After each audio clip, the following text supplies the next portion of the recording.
Hey guys, the Explorer 4 here. Welcome back to some more reviews, and welcome to the first review of me trying to do this all over again. Returning to YouTube after a long while, and I was just thinking to myself, what movie should I return with?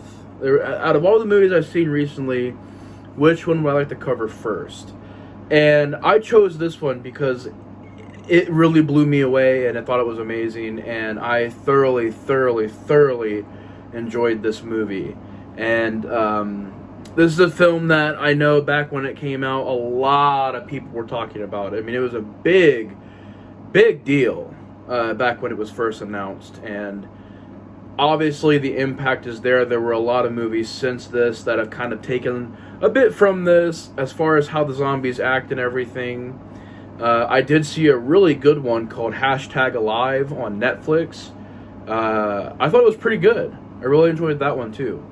But today we're talking about Train to Busan. Now, I managed to pick this up on 4K, which, by the way, I'm glad I did because it was amazing in 4K. Looked fantastic. And like I said, I hadn't seen this movie until very recently.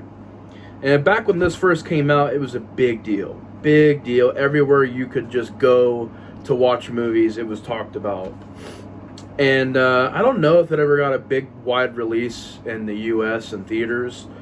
But if it ever gets a re-release down the road, years from now, I wouldn't mind seeing this in the big screen in the theaters. I know there's a sequel to this. I may cover that sequel in the future. I'm going to try to get to it as soon as I can. Whenever I am able to, I'll talk about the sequel. I know it's not really highly regarded, but Train to Busan, I think, is a very effective movie. And to get into the plot of it, you have a father who is the head of this insurance place. I think he's the head of this business, and he's constantly wrapped up in work. He's got a daughter who is working on art and singing in class, and she has this performance that she wants to do in class, sing this song, and she wants him to be there, but he's never there. And he doesn't really care too much. I mean, he puts his work in front of his family. He's not really there a lot. He's just not really involved, more just delved into his work than anything. And he's a very kind of, I wouldn't say totally heartless, but very selfish individual. And one day, him and his daughter go on this train. They are traveling to Busan, and they're going to meet up with her mother. And while they're on this train, there is an outbreak of these zombies. There was a zombie outbreak. And the whole movie takes place pretty much on this train and them trying to figure out, okay, there's a person on board that got infected, and then one by one, more and more people become infected. And they got to figure out how they're going to make it to Busan. If they do make it there, are they going to survive? Is it overrun with zombies? And they're basically trying to figure out how to survive this big madness, this nightmare they're going through. And this movie really surprised me. I can't quite remember what I gave it on Letterboxd. I'd imagine I give it a 5 out of 5, which, spoiler alert, I guess. Sorry, I'm a little rusty. I haven't done this in a while. But it blew me away. I think this movie utilizes CG in a very good way. And I say that because there are some scenes where you can tell there were probably some CG enhancements, or you can tell that there are CGI zombies at certain points. But the way they utilized the effects, I thought, was done pretty well. And it kind of has the vibe of 28 Days Later and 28 Weeks Later, where it's a scary, fast infection that spreads like wildfire. And I love the scenes of just the different train carts being infected. Just zombies, a wave of zombies going through the train. I thought that was a very good image. The zombies are creepy. The zombies are scary. They're eerie. They're different. They're much more violent and vicious than some of the other slow, classic zombies that we're used to. And I love the makeup effects on the zombies and the way they look. I love the idea that if they can't see you, they pretty much get stuck in limbo. And so they figure out, oh, we got to tape up and, put paper on this window and this door so they can't see us. And it's a cool idea of, if you get off the train, you're guaranteed to die.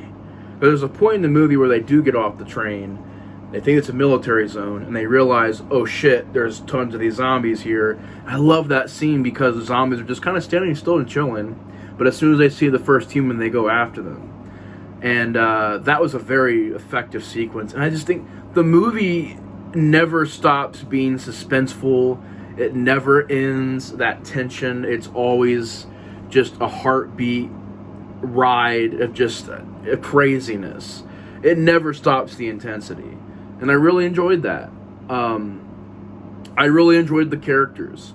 The lead guy, at first, you don't like his character, but he grows and sort of learns not only patience, but learns to appreciate the things in his life. But unfortunately, he learned that at the end of the world. So it's like one of those ironic things.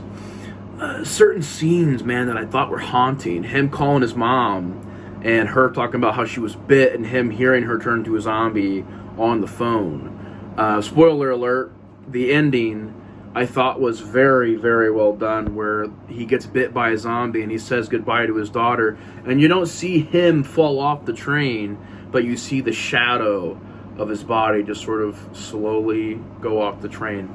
And the score in that part was beautiful. Speaking of the music, I think the music is a very strong part of this film. I think it's got some of the best music in a horror film in a while. I love the score to this movie. It's extremely well directed. It's got the tension, it's got comedy, it's got just a never-ending crazy pulse to it. It's never stopping and never letting up. The zombies are very unique. It's a very unique idea taking place on a train full of zombies, but if you get off, you're pretty much guaranteed to die almost, because these zombies, even at the point at the end of the movie where the train is driving, the zombies are able to keep up with the train because they are piling on top of each other. And the only other movie that I thought did that relatively well was World War Z. I thought it was a decent movie, but I liked the zombies in that. I liked how over the top it was, like, oh my god, the zombies are piling up and they go over this big giant wall. I know it's silly, but I thought that was a cool visual. Here, it's a little less silly. Even though it is a similar thing that's happening, it's like more of a holy shit moment where you're like, oh my god, there's, you can't just get away from these zombies. There's no just getting away from them. You've got to figure out some sort of method to keep them away, and they are just going to pile up into a giant wave and chase you, even if you're in a train. So it's a very good movie. The ending is very emotional, where the survivors walk into this city and they almost get shot by a sniper, and the only reason that they know that they're human is because the daughter is singing that song that she wanted to show her father. And very heartfelt ending. I love the characters in this movie. I felt bad when some of them died. They were very good characters, very well written movie. Doesn't get boring at all, doesn't get slow at all. That's why I gave it a 5 out of 5. It's a perfect movie. Yes, the CGI at times is a bit shoddy. You can tell it's CGI, but I think it's utilized well. It's utilized necessarily, and I think it's just not reliant totally on it being CGI. There's enhancements, there's scenes where there are waves of zombies, but you really can't do that practically, and it would look silly if they did it practically. And I thought it was a bit different, and I liked the effects in the movie. I think the effects were very well done.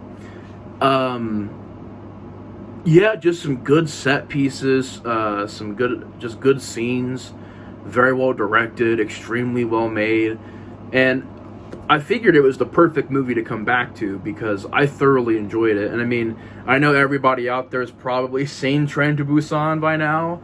I'm the only person that's probably late on it.